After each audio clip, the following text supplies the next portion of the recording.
Meet Brad, a 30-year-old computer-savvy accountant living in Cheticamp, Cape Breton.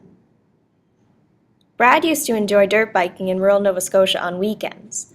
Sadly, Brad failed to take proper safety precautions and wear a helmet.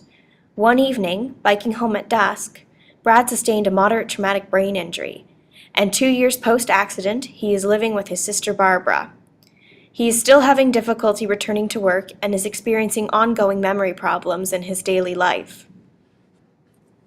Meet Barbara, Brad's sister. She is highly educated and comes to the initial meeting well prepared and appears to be at her wit's end with the situation. She brings a research study with her and asks the therapist to do this with Brad. Meet the therapist, Joanna. Joanna just graduated from Dell Occupational Therapy 2 months ago and was thrilled to receive a full-time job offer working in Cheticamp as a sole charge therapist. She has minimal experience working with individuals with memory loss, and although she maintains a professional presence when talking with Brad and his sister, she feels flustered and intimidated by Barbara's knowledge and assertive approach. After panicking in the bathroom and some deep breathing, Joanna remembers her critical appraisal skills. She quickly formulates a broad research question and a critically appraised topic to try and determine what memory rehabilitation strategies are most effective for individuals with traumatic brain injury. After some searching, she identifies a systematic review and 4 individual research studies on specific therapy approaches that seem to apply. You will now see how Joanna presents the results of the CAT to her colleagues, and then Brad and his sister. So Barbara called me again this morning, Joanna, and she's really putting the pressure on to use the approach that she's found. Did you find any supporting evidence? Yeah, I did actually do a search, and I constructed a critically appraised topic for us, and I emailed it to you, so you should already have it. Oh great, I see it here. Thanks Joanna. Well, personally, I'm not sure that Brad will recover any more of his memory, but Barbara feels that this computerized software is really going to be beneficial for him. Do you think that this could be effective at all? Well, since we don't have a lot of information or background on this topic, I used a very broad research question. So I wanted to know what the most effective strategies are for improving memory outcomes and participation in daily life for people like Brad with TBI. I conducted a search and I narrowed it down to 5 good articles that seem to really apply. And what I found is that there's a really wide variety of strategies available for memory rehabilitation, but generally they fall into 2 categories. So there would be remedial strategies that are aimed at retraining the memory to improve encoding into long-term memory, and then there would be compensatory strategies that are aimed at improving memory outcomes through the use of an external aid like a pager or a diary. And yeah, that's generally what I found. So which type would Barbara's fall under? So the computerized memory retraining that she is talking about uses visual and auditory memory tasks on a computer to improve the client's long-term memory. So it would be remedial memory retraining strategy.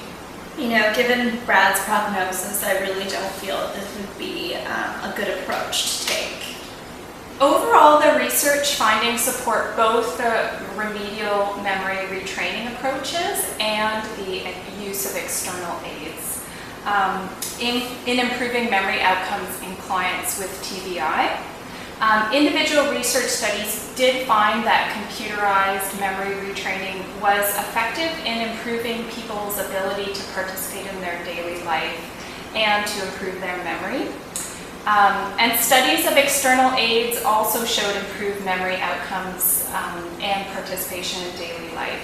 However, the strength of the evidence varies depending on what aid is used.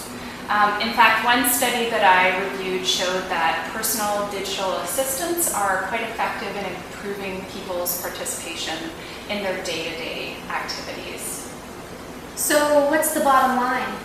Well, the evidence seems to support both approaches, so that's good, but I'm not sure that Barbara or Brad have considered looking into the use of an external aid. Okay, well, why don't you talk to both Brad and Barbara and see what they say? And I mean, ultimately, it does have to be Brad's decision. Barbara can be quite overbearing, so maybe try and get his opinion. I'll present the evidence and it will give us at least a place to talk about, to go from there. Sounds great. Great. Hi, how are you both doing today? I'm good, thanks. Terrible. Yeah, I'm terrible right now. So I'm trying at my wit's end, like trying to help him remembering all his appointments, but it's not working. So are you ready to try the immunotherapy that I proposed? Or I have another study that has come with good evidences and everything. So Okay. Well, Barbara, just let me say, I just think it's fantastic how proactive you are trying to find studies and therapies to help Brad out. Since our last meeting, I also had a chance to do some research and look for different studies and evidence on a number of options for Brad. And I had a chance to talk it over with our team. And I was hoping today we could talk through some of these options together. Would you like to do that? Sounds good. Okay. So what did you find?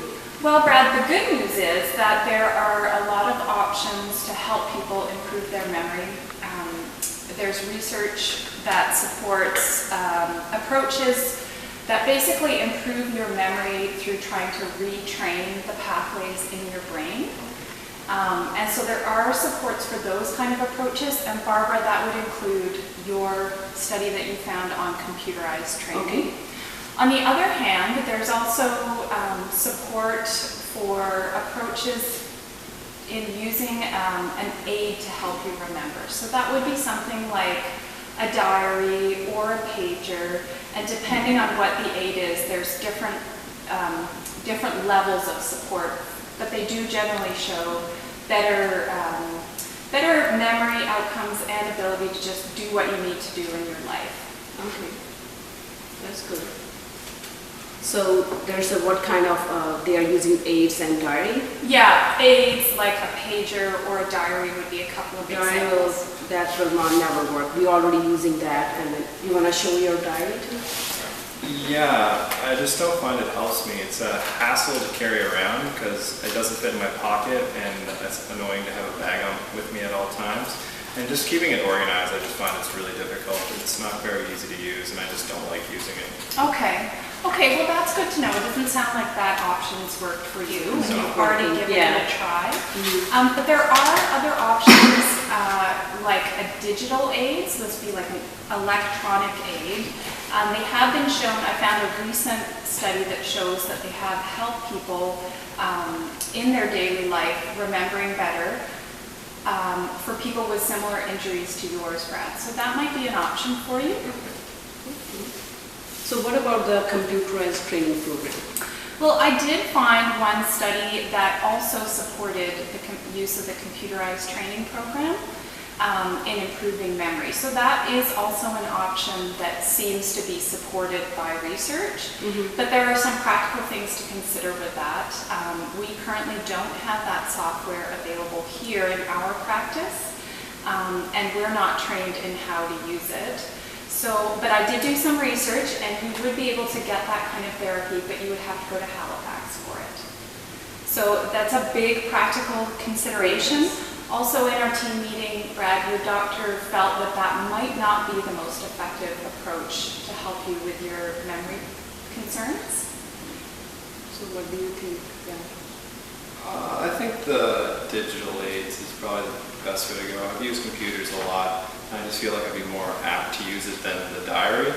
Also, my sister does a lot for me right now, and I feel like driving to Halifax from Sheddycamp, which is it's 5 hours each, like getting there and back, and doing that a couple times a week just doesn't seem like a good option. And moving there isn't a good option as well, because I've lived here my whole life, and I just find that I'm used to the community and people know me, so I can get around with some people's help, and moving into a new environment probably wouldn't help my memory problems as much. Okay. How about you, Barbara? What do you Yeah, we need to think about it, and then I will do my own research. Okay, well, I made copies of my research findings for Okay, you that's good. to have a look at. Why don't you give it some thought and weigh all the factors, and then the next time we meet, we can try and get together and come to a decision of what might work best for you, Brad. Good. Sounds Yeah. good. Okay, Thank